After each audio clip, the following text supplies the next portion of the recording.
Tagad svarīga informācija, klausamies uzmanīgi.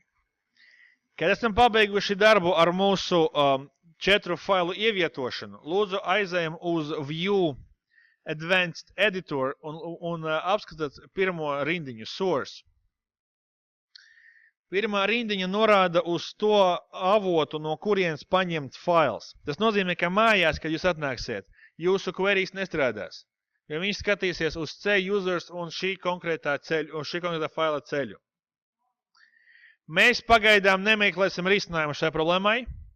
Darīsim to nākamajā laboratorijas darbā. Tas nozīmē, ka jums ir jāpartaisa no jauna šīs posms mājās, ņemot vērā jūsu datus, jūsu ceļu, un jānodot man fails, ņemot vērā jūsu ceļu. Skaidrs? Viņš man atvērs, un es redzēšu izējas datus.